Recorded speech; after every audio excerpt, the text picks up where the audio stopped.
Les potos, comment ça va? Aujourd'hui, format de vidéo un peu spécial. Parce que si t'es là, c'est que tu l'as vu, on va parler de la puissance de Nezuko. Nezuko que j'aime énormément, mon poteau, mais je pense que ça, tu le sais déjà. Mais juste avant ça, et très rapidement, merci à tous ceux qui ont participé pour les concours. Concours qui prennent fin aujourd'hui. J'ai le nom de ceux qui ont rempli toutes les conditions, et donc qui ont donné les bonnes réponses. Et je ferai un tirage au sort à l'ancienne, avec papier et main innocente. Et je mettrai ça sur ma page Instagram, que je t'invite toujours à suivre si tu veux connaître les résultats. Résultats qui arriveront prochainement. Ensuite, bien évidemment, je contacterai les gagnants. Cette phrase est vraiment très longue. Bon, Nezuko.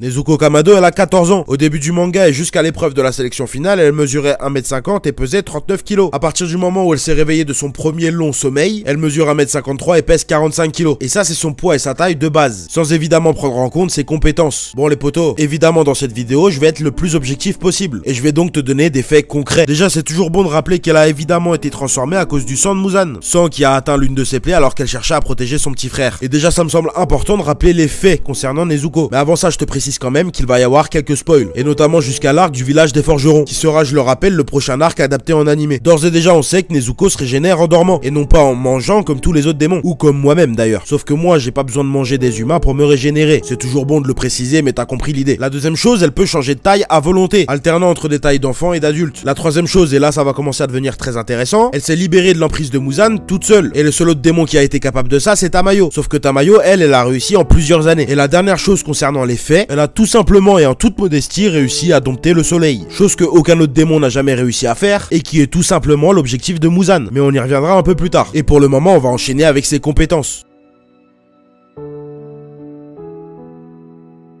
Et le moins qu'on puisse dire, c'est que des compétences, elle en a pas mal. Déjà, son pouvoir sanguinaire, intitulé Ignition, il lui permet d'enflammer et de faire exploser son sang, rien que ça. Ensuite, ses deux atouts les plus destructeurs au corps à corps, ses griffes acérées lui permettant d'être capable de trancher un démon, et son coup de pied Tazlatan lui permettant de traverser des corps, deux démons en l'occurrence. Bon, ça c'est évidemment pas négligeable non plus. Sa troisième compétence, qui est précisée par l'auteur elle-même, quand elle est en forme évoluée, elle est capable de se régénérer plus vite qu'une lune supérieure, ce qui est, on va pas se mentir, totalement fou. Quatrième compétence, elle est capable de désinfecter n'importe quel allié qui aurait été touché par le poison d'un démon, ce qui la place même au-dessus des compétences de Shinobu, parce qu'elle peut brûler et faire évaporer n'importe quel poison, donc pas besoin d'antidote. Et sa dernière compétence, qui est pour le moins très utile en collaboration avec un autre pourfendeur, elle est capable d'enflammer un sabre de pourfendeur, donnant à ce sabre des propriétés qu'on verra bien plus tard dans le manga, propriétés qui permettent tout simplement de bloquer la régénération d'un démon. Maintenant, on va passer à ses interventions.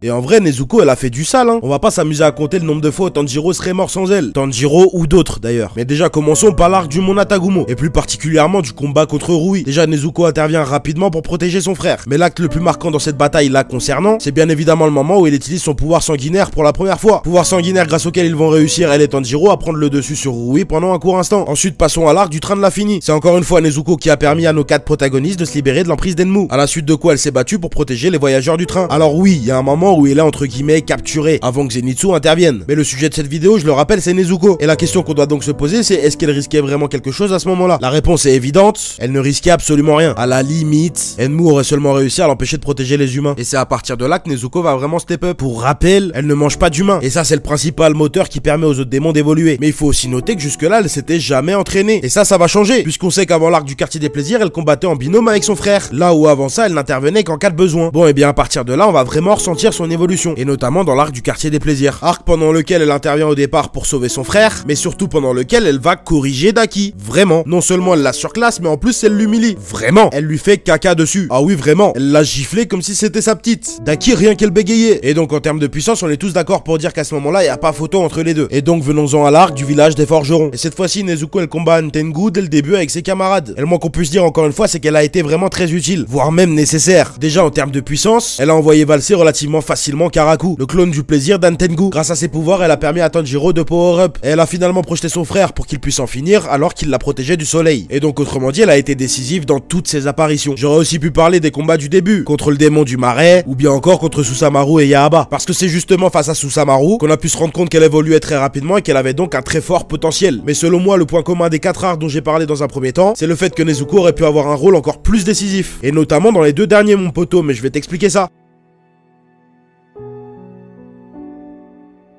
Pour moi, avec tout ce qu'on vient de dire, on peut être sûr de deux choses. La première concerne l'arc du quartier des plaisirs. Si Nezuko était restée dans le combat après qu'elle se soit un peu amusée avec Daki, Gyotaro et sa sœur n'auraient probablement jamais pris le dessus. Et ça pour deux raisons. On a bien vu à la fin de l'arc que le pouvoir de Nezuko est instinctif. Elle savait avant de l'essayer sur Inosuke que ça allait le guérir du poison. Donc si elle avait été là avant, quand bien même ce soit juste un soutien et qu'on la fasse pas participer au combat, bon bah Uzui Tengen il aurait combattu tout du long à 100% de ses capacités. Ça c'est la première chose. Mais surtout soyons clairs, encore une fois elle a fait la mala à Daki. Donc très franchement si elle avait combattu, elle aurait au moins affaibli le frère et la sœur. Et donc ça aurait rendu le combat pour les pourfendeurs presque trop facile. La deuxième chose dont on peut être sûr selon moi, se passe dans l'arc du village des forgerons. Nezuko aurait pu permettre à Mitsuri de battre Zorakuten. Et pour moi ça c'est une évidence les potos. Alors oui le clone ultime d'Antengu est vraiment très fort, mais en réalité, et sachant que Mitsuri a tenu face à lui pendant que les autres chassaient la lune numéro 4, que se serait-il passé si Nezuko avait enflammé sa lame? Et sachant que Mitsuri avait développé la marque à ce moment-là, eh bien je pense sincèrement que ça lui aurait permis de prendre le dessus.